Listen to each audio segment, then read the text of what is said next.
Welcome to 60s News. Today we'll be reviewing the hippie movement. I'm Lexi, your host, so tune in for all things hippie. Many people believe that the hippie movement was all about loose morals and drugs, but the hippie movement actually represented a new generation that tried to challenge societal norms. Before the hippies were prevalent and before many people started moving to Haight-Ashbury, one of their first communities, American homes were cookie-cutter representations of the perfect household. While we can still see these homes as the hippie movement emerged, the people involved sought to change America, and that's exactly what they're doing. Whether it's within civil rights, freedom of speech, the environmental movement, or protesting the war, the hippie ideals are progressing more and more each day. One of their most powerful slogans, "Make Love, Not War," represents one of the main movements they participate in, protesting the Vietnam War. While the movement has not slowed the war, it is changing many Americans' views on whether or not we should even be at war. The government is finally starting to understand a war is hard to win when there is strong disagreement among the citizens. What do you think? Maybe these flower-loving hippies have some sense in their drug-infested minds after all. Today's young generation of hippies wants to break away from the picture-perfect image of their parents and create an overall more accepting and free-spirited society. In the eyes of hippies, men and women are created equal and all races should have the same freedoms, contrary to the social views of the older generation.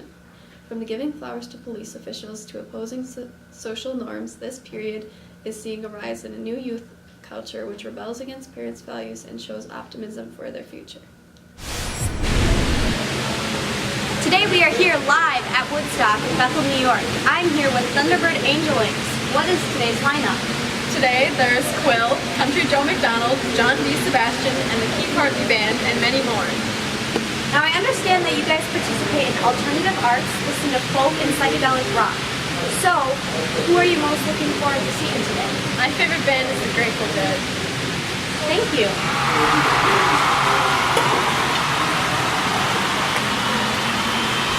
400,000 people in the audience today, all coming together to celebrate 3 days of peace and music. From what I've heard, the large crowd of people is causing a major traffic jam on the highway. So far through this festival, there has been no reported violence, which goes to show that this really is a strong peace movement.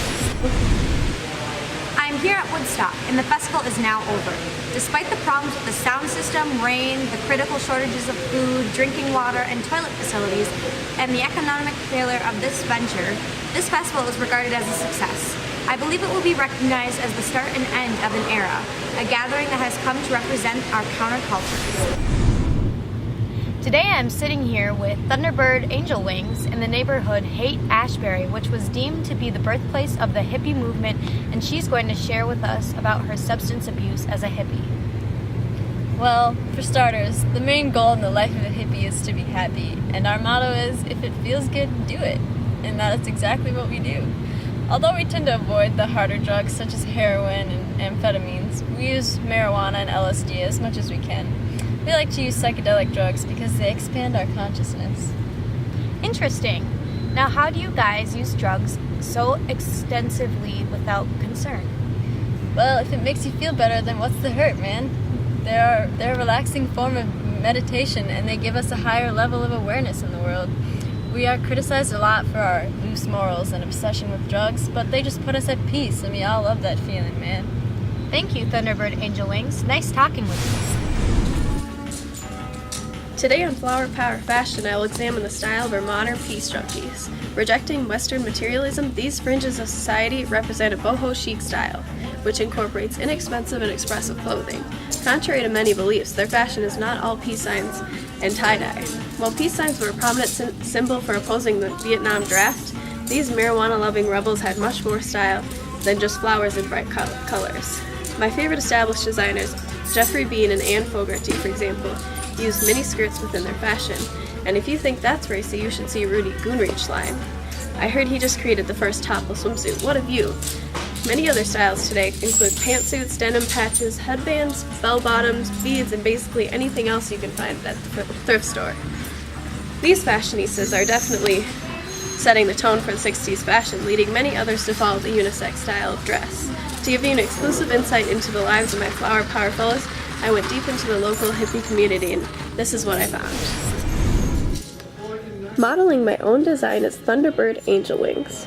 Today she is wearing a flowery dress straight from the garden, handmade beads, a peace sign to protest the war, and lastly, my favorite item of clothing, the boots, to pull the outfit together. I believe these styles will impact many future generations, not only in their clothing, but the idea of love, not war, and seeking peace. I'm here with Thunderbird Angel Wings, and she says she's going to show us a lovely, all-natural, good-for-your-body vegetarian recipe. Right on. So I've got a far-out recipe for you guys. We're going to make my energizing carob to satisfy any sweet craving. While many hippies rely on processed junk food to cure their munchies, I like to satisfy myself with a vegetarian diet, which has recently gained a lot of popularity among us hippies. I understand there are many reasons for following a vegetarian diet. What's your reason? I believe this diet is an ecological necessity. Putting good food in my body makes me feel good, and you know what we say, if it feels good, do it. What's your favorite ingredient to use? Definitely soy, which is quite popular in this era. I use it in the form of grits, powder, flour, and whole beans. Good to know. Now let's get started.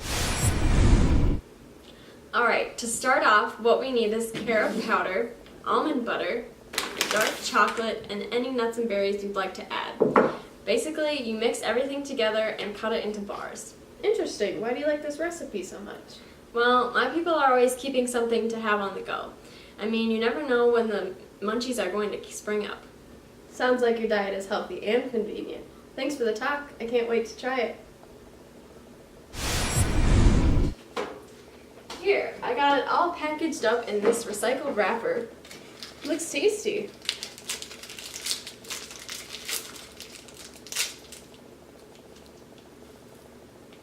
Mmm.